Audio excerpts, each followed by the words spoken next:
What if I instructed you that one man armed no longer with tanks or treaties, however with raw conviction is attempting to rewrite Africa's future in actual time? Burkina Faso's president Ibrahim Traoré has simply introduced a plan so radical, so seismic it may tear through the very material of colonial borders. One government, one forex, one passport for the whole continent of Africa. Not in 2050. Not inside the remote desires of Pan-African theorists. But now this isn't always international relations. This is revolution dressed as coverage. What Traore stated on that blood-red degree in Ouagadougou wasn't just a speech. It turned into a thunderclap heard from the shorelines of Dar to the streets of Nairobi. And it needs your interest. Subscribe if you trust the African awakening has already begun. Stay to the stop. This is the type of story that modifications history. On Julie Venit Durilvans, all through a countrywide address broadcast live across Burkina Faso, President Ibrahim Traoré declared his imaginative and prescient for a united African continent below one authorities, one currency called Afro money and an unmarried African passport. His speech changed into later verified and stated through African Information, Al Jazeera and Reuters, confirming that the Traoré management has already formed operating agencies with Mali and Guinea to explore a continental integration roadmap. The declaration came without warning, bypassing traditional African Union consultation procedures and caught even veteran diplomats by surprise. The Burkina Faso Information Ministry later released the announcement reaffirming that this imaginative and prescient is non-negotiable and the muse of a brand new African century. But it truly is simply the top of the iceberg. The sun became unforgiving that afternoon in Ouagadougou. But within the excessive safety compound of the People's Palace, the air turned into electric. Every minister, standard, and useful resource stood immobile as President Ibrahim Traoré walked into the war room. Now not for war, but for something some distance riskier. Vision. He placed the unmarried sheet of paper on the mahogany desk. No fancy trademarks, no signatures, just 3 words handwritten in black ink. United African Authorities. Silence. Then, with a quiet stability that has come to outline him, Traoré spoke. Gentlemen, ladies, this isn't a request. This is the announcement. Either we unite now or we perish as pawns. No one dared reply. Not even the senior preferred who had once served below French command. Not the finance minister who nonetheless received IMF correspondence weekly, due to the fact all of them knew what Ibrahim Traoré stated. He intended Burkina Faso was no longer a satellite TV for PC kingdom dancing to overseas rhythms. Under Traoré, it had expelled French military presence, cut off global bank strings and formed the alliance of Sahel states AES with Mali and Guinea. Now he turned into aiming for the not-possible full continental union. What you notice is not possible, he persisted. Our ancestors died believing turned into inevitable. Across the continent, some brushed off it as political theater. Others leaned in, unsure whether this was insanity or prophecy. But inside Burkina Faso, something had already shifted. Young engineers at the National Polytechnic Institute commenced sketching virtual infrastructure to attach 54 countries. Language specialists convened to standardize a translation device for 2,000 tongues. A transient team spirit parliament turned into assembled with volunteer representatives from 6 international locations, all below Traoré's path. And then got here the map. A hand-drawn redesign of the African continent, erased of colonial borders, recolored, not within the flags of vintage regimes, but in the deep green, black, and gold of harmony. He pinned it to the wall. We now not ask who drew the strains, we ask why we still honor them. That was the day the old Africa started to tremble. If you believe Traoré's braveness is the voice of Africa, share your mind inside the feedback. In the weeks that observed, Traoré's imaginative and prescient took on a lifestyles of its own, not in bureaucratic halls but inside the streets, inside the music, within the whispered prayers of the old and the loud chants of the younger. In Accra, college youngsters painted murals of a single African flag. In Dar es Salaam, fishermen refused to change an overseas currency's traumatic Afro money instead.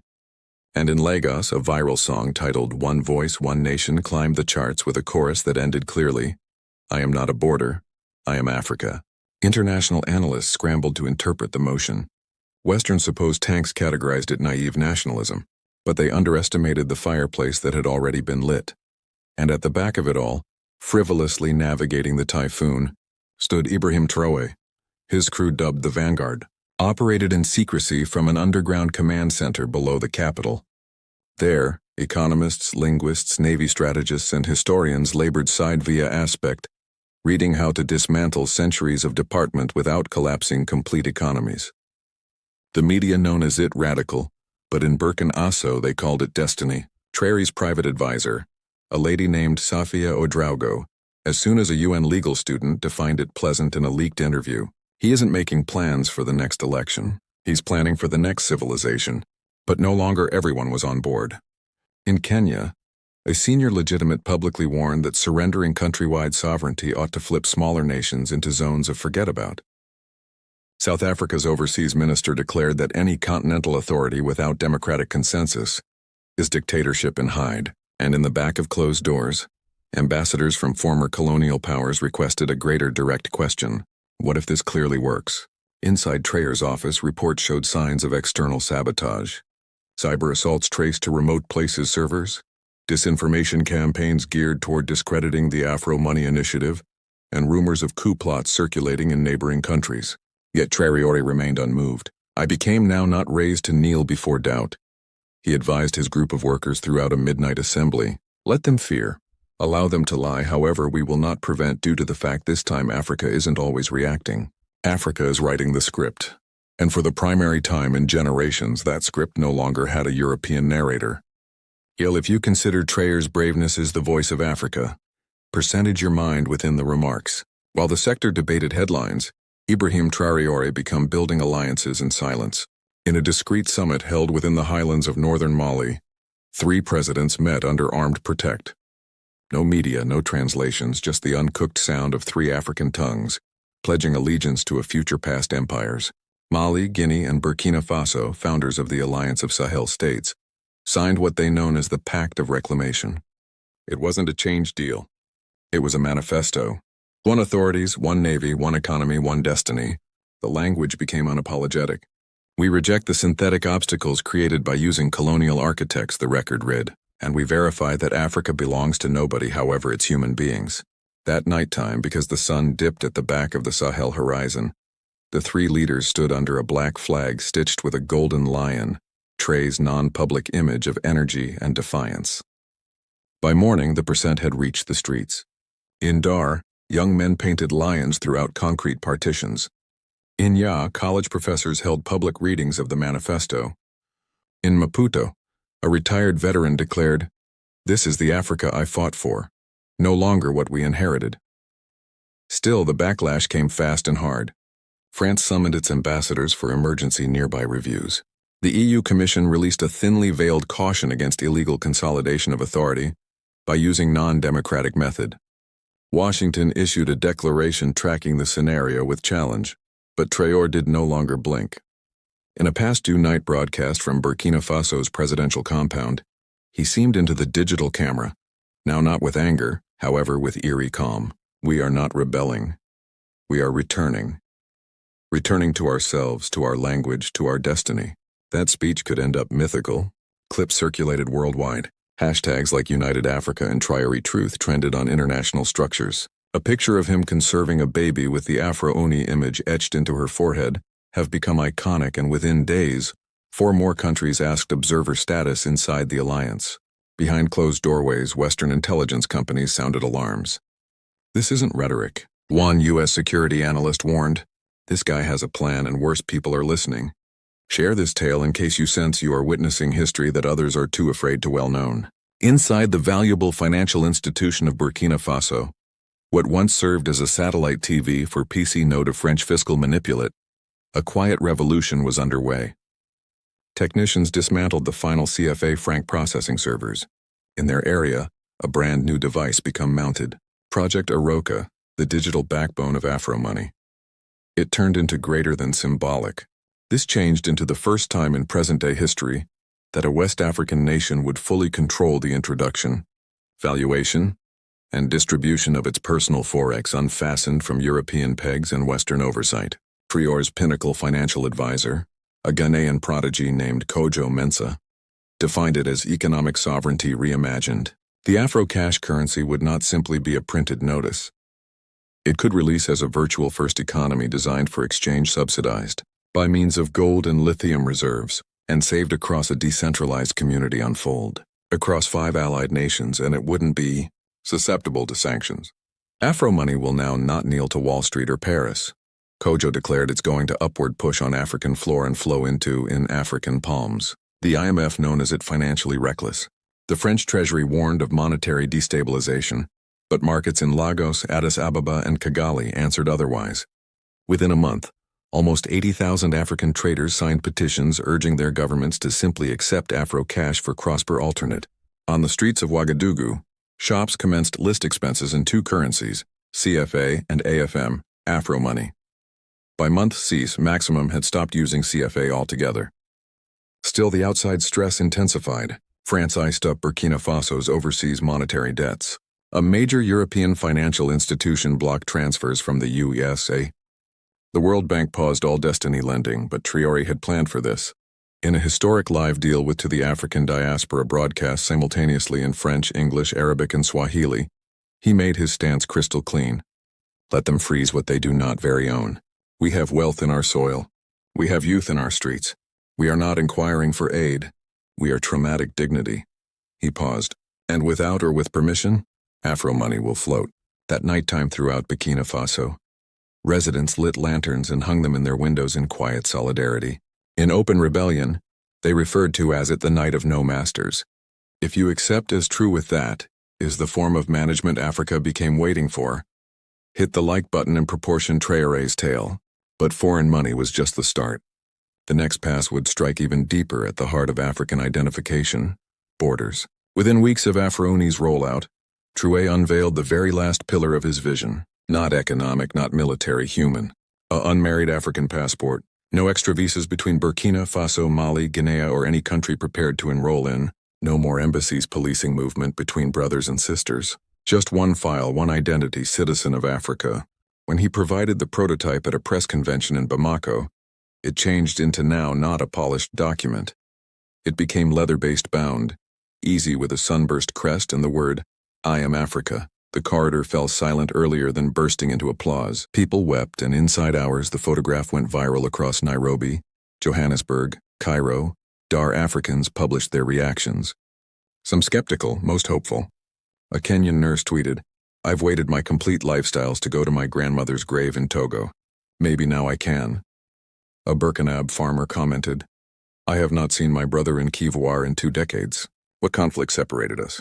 Only paper." Traore wasn't just eliminating forms. He became resurrecting kinship. And it wasn't just symbolic. His government launched the reunification program, funding transportation for households divided by way of colonial borders.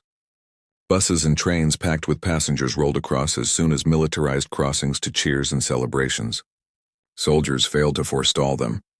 They saluted. But as continually, there has been beatback. Nigeria's National Security Council raised issues about unregulated movement of extremist groups. South Africa's parliament argued that without coordinated immigration policy, a single passport might invite financial imbalance. And behind the curtain, whispers commenced who appointed Ibrahim Traoré as the voice of all Africa. In Europe, news stores ran with the narrative. Burkina Faso's sturdy man seeks to dissolve borders. In Washington, think tanks debated whether this became organic reform or authoritarian overreach, but the people saved moving. No partitions, no passports, just footsteps on ancestral land. One BBC reporter requested an elderly girl crossing into Burkina Faso from Ghana how she felt. Her answer was simple. "I am in the end going home without permission. If this tale moved something in you, let others hear it. Share it due to the fact freedom isn't always a luxury. It's a birthright."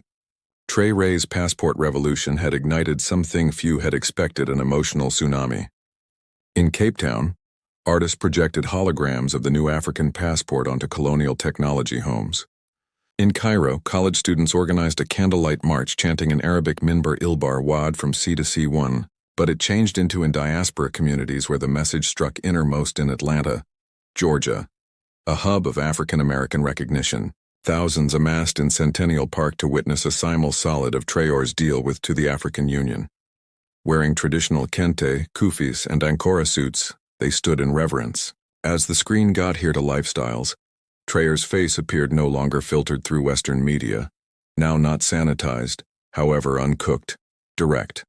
"To my brothers and sisters in the Americas, the Caribbean, Europe, we see you. Africa is not entire without you. You do now not need a visa to return home. You want simplest the desire. The crowd erupted. For many, this changed into the moment they had longed for, a reversal of records, a religious invitation to undo the rupture of the transatlantic slave alternate, not simply via phrases, however policy. Burkina Faso's embassies across Europe and North America started processing diaspora citizenships, not symbolic titles but actual documents, Afro passports, Afro money bills, land offers in revitalized villages, college placement programs for descendants of African slaves. It wasn't perfect. It turned into slightly based, but it became actual. And as information of those programs spread, so did international alarm.